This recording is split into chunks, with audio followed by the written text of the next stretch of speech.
नमस्कार, मेरा नाम है विद्युत शर्मा। आप देख रहे हैं द इन्फो कॉर्नर। आपका स्वागत है इस वीडियो में। आज हम बात करने वाले हैं एक बहुत ही महत्वपूर्ण विषय के ऊपर। इसका नाम है CME, कोरोनल मास इजेक्शन। ये कैसे होता है, कैसे बनता है, इसकी जानकारी मैं आपको दूंगा इस वीडियो में। तो इसके लिए आपको मेरे साथ बने रहना होगा अंत तक। तो चलिए आगे बढ़ते हैं।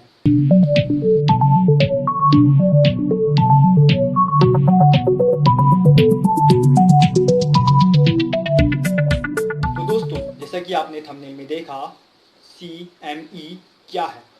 CME का फुल फॉर्म होता है कोरोनल मास इजेक्शन।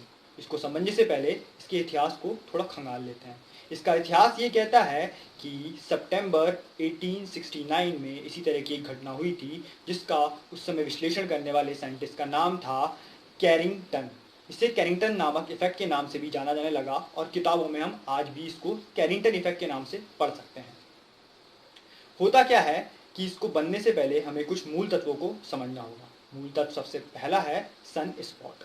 सन स्पॉट सूरज पे पड़ा एक काला धब्बा।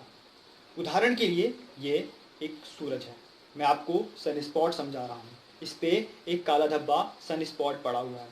ये सन स्पॉट कैसे पड़ा, इसको पढ़ने के लिए सबसे इंपॉर्टेंट चीज़ थी spot formation. Sun spot formation को समझना होगा। तो दूसरा पॉइंट आया sun spot formation. Sun spot formation होता कैसे है कि ये लाइन है इक्वेटर, उसके ऊपर की लाइन है मिडिल लोब, मिडिल लैटिट्यूड, और फिर सबसे ऊपर का पॉइंट होता है उसे हम कहते हैं पोल। तो होता क्या है, जो इक्वेटर है ये एक स्पिन लेती है, एक रोटेशन लेती है। इस स्पिन को लेने में इसको लगभग लगता है 25 दिन का समय। वहीं जो मिडिल लैटिट्यूड है, इसको वो स्पिन को लेने में लग रहा है 30 दिन का समय, और जो पोल है वही स्पिन को लेने में उसको लग रहा है 35 डेज का समय। अब ये तीनों अलग अलग समय पे घूम रहे हैं, रोटेट कर रहे हैं। इससे हो क्या रहा है, इससे ट्विस्टिंग, स्ट्रेस डेवलप हो रही है सन के अंदर।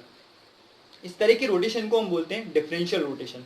ये अर्थ से बिल्कुल अलग है और इसकी मैग्नेटिक फील्ड लाइन अंदर ही गुथी हुई है, जिसकी वजह से होता क्या है कि बहुत ज़्यादा खिंचाव तनाव पैदा होता है और वो मैग्नेटिक फील्ड लाइन बाहर आ जाती है। जैसे ही वो बाहर आती हैं वो ब्लैक स्पॉट का फॉर्म करती हैं। तो ये हो गया हमारा black spot formation. Black spot का डायमीटर 50,000 किलोमीटर के लगभग होता है और इसका टेम्परेचर 7000 डिग्री सेल्सियस, मतलब 7000 डिग्री सेल्सियस के लगभग होता है। और इससे होता क्या है, इसकी जो ऊर्जा होती है वो एक फुल मून के बराबर की समथिंग इसकी ऊर्जा होती है।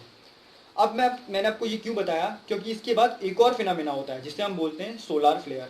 असल में होता क्या है, जब ये मैग्नेटिक फील्ड लाइन बाहर आ जाती हैं और एक ब्लैक स्पॉट या फिर एक सन स्पॉट फॉर्म कर देती हैं, लेकिन सूरज अभी भी घूम रहा है, खिंचाव अभी भी पैदा हो रहा है, जिसकी वजह से इस जो मैग्नेटिक फील्ड लाइन बाहर आई है उन पर तनाव अभी भी कंटिन्यूसली पड़ रहा होता है और वो अचानक से टूट जाती हैं, ब्रेक हो जाती हैं। जैसे ही वो ब्रेक होती हैं उस फिनोमेना को हम कहते हैं सोलार फ्लेयर।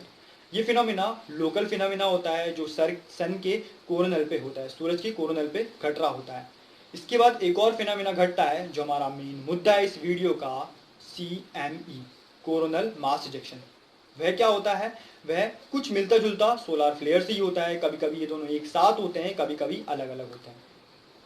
असल में होता क्या है, जब ब्लैक स्पॉट या फिर सन स्पॉट बन जाता है तो सन के अंदर से कोर से एक प्लाज्मा का इजेक्शन होता है।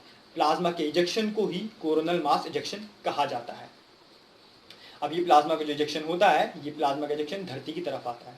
असल में हुआ क्या कि अभी अभी इसी सप्ताह या फिर कुछ सप्ताह पहले एक सोलार स्पॉट या फिर सन स्पॉट को देखा गया, जो एक ब्लैक कलर का स्पॉट था सन के ऊपर, और जो उसका मुंह है वो धरती की तरफ है।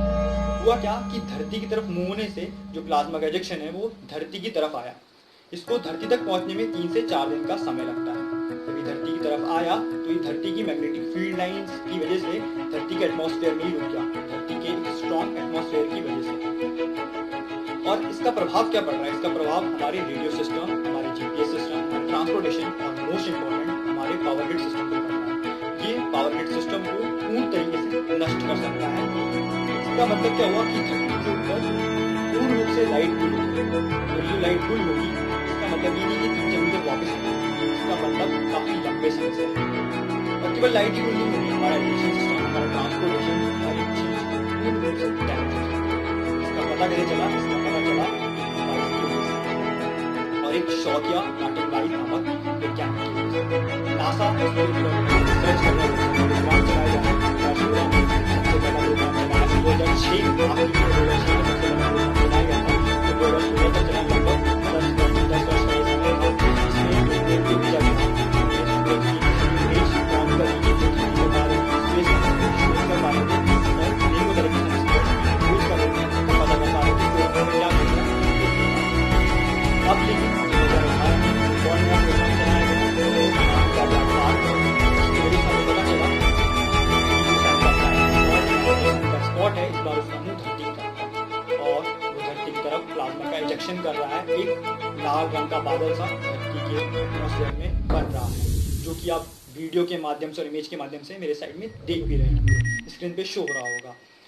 और ये हम कैसे शोध कर रहे हैं, इसकी शोध का अध्ययन जो है उसका जो मुख्य बिंदु या फिर सेंटर पॉइंट है उसका नाम है सोलार टेरेस्ट्रियल रिलेशन ऑब्जर्वेटरी। उसके माध्यम से हम ये सारी बातें, ये घटना, इन सब का शोध कर रहे हैं।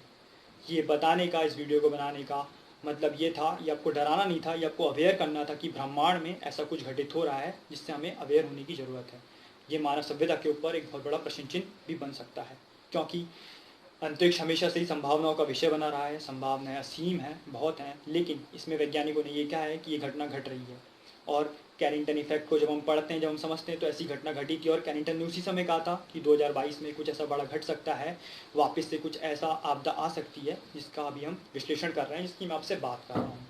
इसी के साथ अंत में मैं आपसे ये कहना चाहता हूँ कि अगर आपको मेरी बात अच्छी लगती है, आप मेरी बात सुन रहे हैं, उनको मान रहे हैं, तो आप मेरे चैनल को सब्सक्राइब कर सकते हैं, बेल आइकन को हिट कर सकते हैं नेक्स्ट वीडियो के नोटिफिकेशन के लिए। और अगर आपको ये वीडियो अच्छा लगा तो लाइक कर सकते हैं, और अगर आप इस विषय में कुछ अपनी बात रखना चाहते हैं तो कमेंट सेक्शन में कमेंट कर सकते हैं।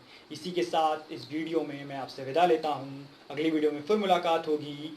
जय हिंद, जय भारत।